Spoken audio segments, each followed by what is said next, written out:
Sebelum menonton serangkaian video ini, Ibu dan Bapak pasti sudah mengetahui 1-2 hal tentang perundungan, bukan?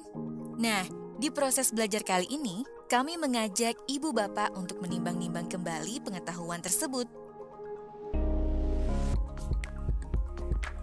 Selamat datang di Mitos dan Fakta, Basmi Perundungan Sejak Dalam Pikiran. Yuk menebak tiap asumsi terkait perundungan berikut satu persatu. Perundungan di kalangan anak atau peserta didik itu hal yang wajar terjadi. Mitos atau fakta? Mitos.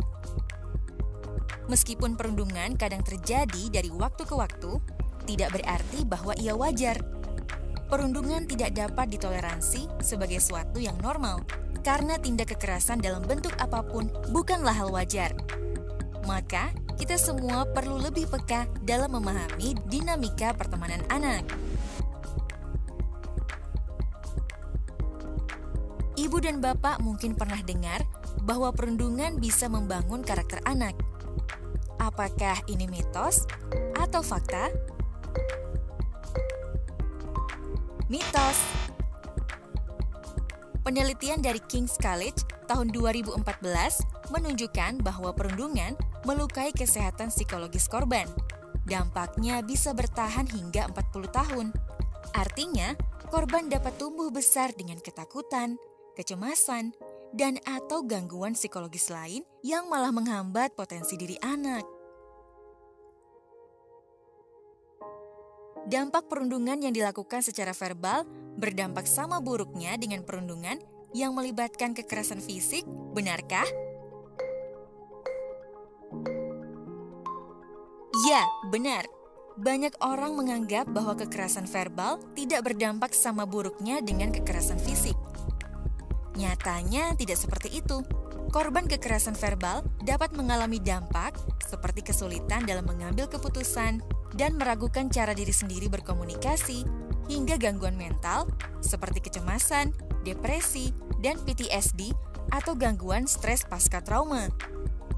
Kekerasan verbal bahkan berkaitan erat dengan gejala fisik seperti migrain, gangguan jantung, iritasi usus, dan lain-lain. Setiap manusia tidak pantas untuk menerima perundungan. Apakah ini mitos atau fakta? Fakta. Salah satu miskonsepsi yang sering ditemukan adalah bahwa beberapa orang memang pantas dirundung, entah karena kepribadian, kekurangan, kondisi fisik, dan lain-lain. Faktanya, setiap manusia berhak untuk dihormati, diperlakukan dengan setara, dan yang paling penting, bebas dari ancaman perundungan. Perundungan sama dengan candaan atau gurauan, benarkah? Mitos. Perundungan sering dikerdilkan dengan dalih bahwa itu lelucon anak-anak belaka. Padahal, candaan seharusnya tidak menimbulkan kerugian atau menyakiti orang lain. Jika korban tidak menganggap tindakan pelaku lucu dan malah merasa dirugikan, tindakan tersebut sudah jelas adalah kekerasan. Lalu, jika dilakukan dengan sengaja untuk merendahkan, disertai ketimpangan kuasa, dan berulang, kekerasan tersebut sudah pasti adalah perundungan. Nah, pernyataan ini mungkin pernah terpintas di benak ibu dan bapak. Jika terjadi perundungan, sebaiknya didiamkan saja karena akan selesai dengan sendirinya. Mitos atau fakta? Mitos.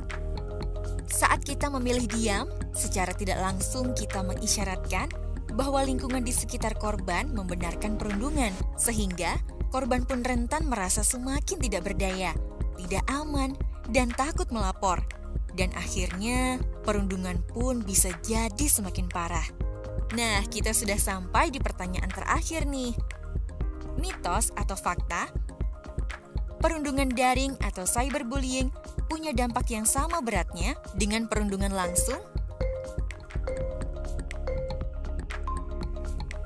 Fakta. Meski terjadi secara daring atau online, perundungan daring atau cyberbullying tetap menyakitkan dan berdampak fatal pada korban karena cyberbullying tetap bersifat publik, bahkan cakupannya bisa jadi lebih luas dari lingkungan sekolah. Tindak perundungan juga bisa menyebar dengan cepat dan malah bisa terjadi kapan saja karena tidak terikat jam tatap muka di sekolah. Iya, bahkan di tempat yang kita pikir adalah tempat aman bagi korban, seperti kamar atau rumahnya sendiri.